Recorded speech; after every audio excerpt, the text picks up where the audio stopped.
We're here in Birmingham, Alabama to talk to author William Thornton, who looks at Christianity throughout history in a unique way through Twitter. What happened was one of the people that I follow on Twitter, and I just got involved in Twitter earlier this year, but one of the people I follow is this Nigerian writer, and he does these very short Twitter stories, twists of fate sort of thing, where he goes and looks through newspapers from about 100 years ago in New York and finds these very small items that tell sort of ironic stories, but he only has 140 characters to tell them. And I was really taken by that, and it allowed me to get into an idea that I'd had for a long time about telling the story of the history of Christianity from beginning to present day, and even before that, you know. And the best thing about it was to do it, if you're going to tell that many stories, Twitter is ideal for this, because you're not in some ways telling stories that people have never heard before, but maybe you're telling them in a different way. You're telling them at the moment, whereas instead of the large dramatic sweep of, you know, the trial of Jesus, you're telling that one moment where somebody slaps him, or you're telling the story about what it feels like to be somebody standing in the Colosseum with a lion coming towards him, or what it feels like to be someone who is a Christian today, but in another part of the world where that sort of thing is a very scary proposition. And 140 characters isn't a lot, so it gives you this, it makes you compact the story down to that moment, the essence of that moment. The thing itself, as Hemingway used to say. And it gives you this window into somebody. You just have to tell it right, and that's been the real challenge. And it started out as like it was going to be a book. Yeah. About maybe 3 or 4 years ago, I got this idea of doing it as a book, and I don't think I ever wrote a line of it. It was just an idea I carried in my head.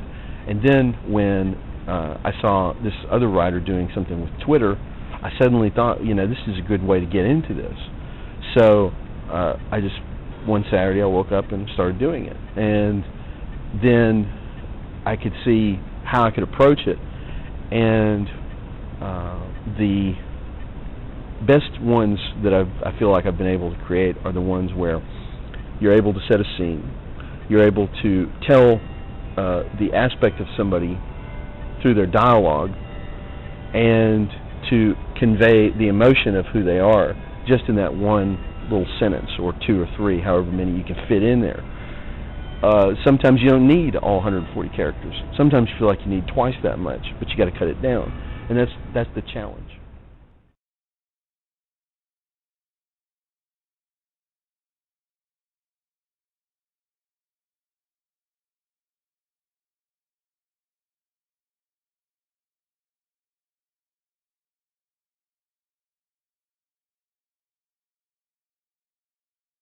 I noticed too that it's like it covers like everything.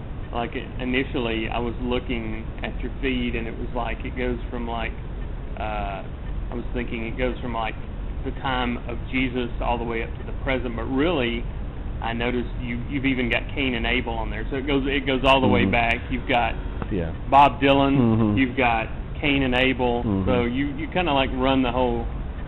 Well, when you think of Bob Dylan, you naturally think of Cain and Abel. I mean, seriously though, one of the things that I was, when I first started it, I thought, well, you know, you can't just start with Christ, because, you know, John 1:1, in the beginning was the Word. If you start with Jesus, then you're telling the story of everything, you know,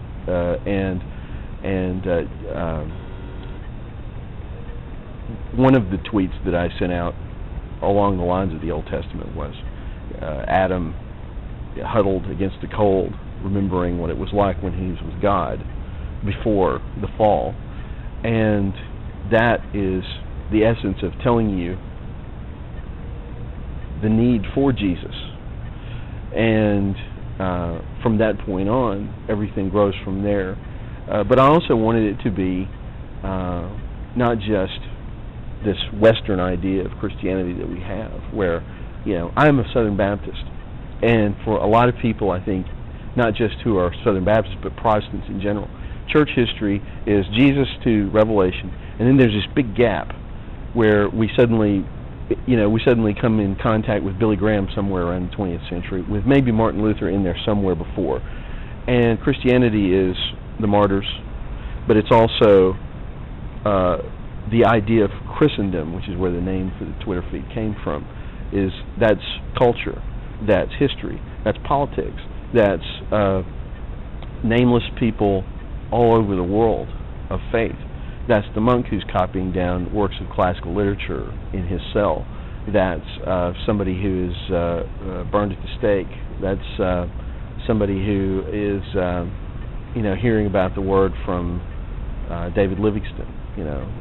There's so many ways to approach this story, and so many ways that people aren't familiar with how Christianity affects that. For example, one of the first ones I sent out was Buzz Aldrin in the lunar lander giving himself communion on the surface of the moon.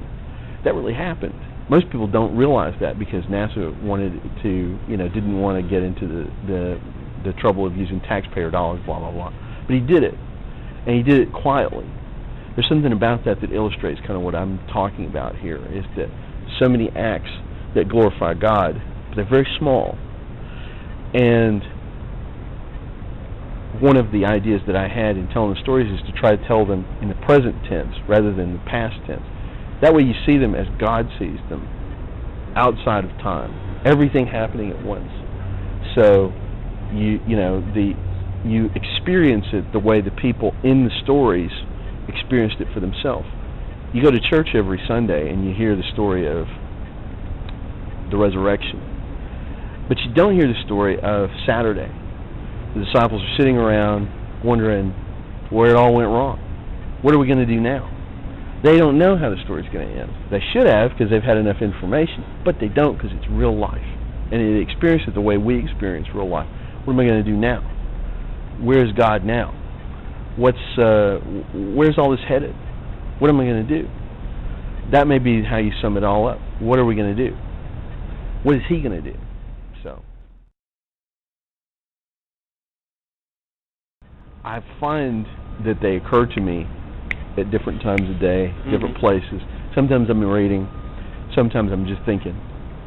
I teach Sunday school, and one of the things that I try to do when I teach Sunday school is to make it as real as I can for the people who are listening. And that's a challenge because there is a tension in Christianity, I think, between the life of the mind and the life of the spirit. Some people think that the best way to experience faith is through the intellect. Some people think it's through the emotions. Why can't it be both? Why can't it be? Why can't you rely more on one than on the other? Why can't you be open to the possibility that it's everything? I think God is maybe disappointed when we settle for one thing instead of all of it. Well, it came out about 3 years ago, and it's a novel about a man who, to get a job, pretends to be a Christian. Right. So the tension of keeping up that masquerade is it changes him at the same time that he's convincing everybody around him. And he does such a good job with everybody but himself. And the Spirit convicts him through all this. And it was a way to show not only just the life of somebody who is in the evangelical community, but to show it from an insider's position through an outsider's voice, which is kind of the reason why I enjoyed telling that story from that perspective, because it allows people who are familiar with this to sort of see it from that perspective, and also people who aren't from that perspective to see it in a way that they may never have actually done before.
What college did you go to, and how did that play into your writing?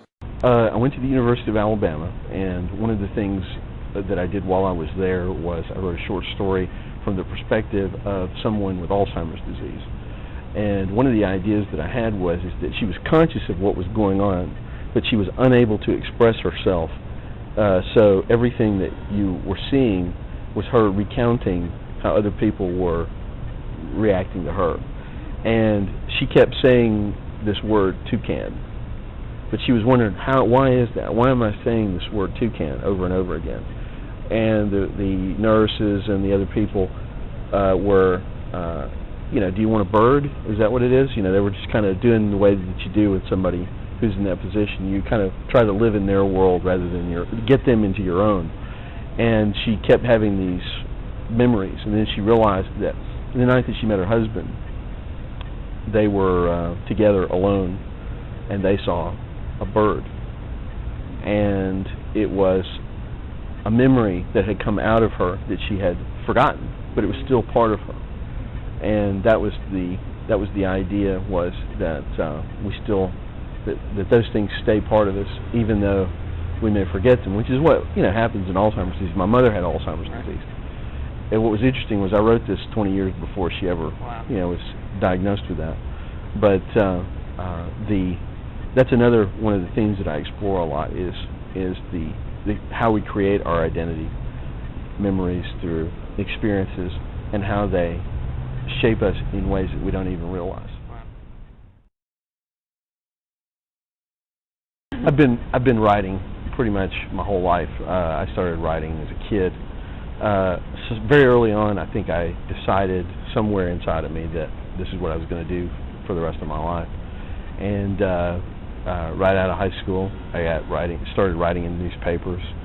And then when I got to be about 23 and out of college and writing for a living, my reaction was sort of, if I'm going to write, I better start getting started on it. Otherwise, my life's just going to pass right before my eyes. I think a lot of people talk a lot about writing, but they don't ever do anything about it. And so for the past years, I've been writing books on the side. I've been published in 4 magazines. One of the poems that I wrote was picked up by a national publication online. I won an award at a writers' conference a couple of years ago for the beginning of a novel that I wrote. And there's a lot of satisfaction when somebody comes up to you who you never would have expected to read something that you wrote, and they say, that was really good. I'd never even considered it in that way before. I just always wanted to tell stories. That's we live in a society where people thrive on information now. Well, somebody's got to get the information to them, and that's a lot of stories out there just waiting to be told.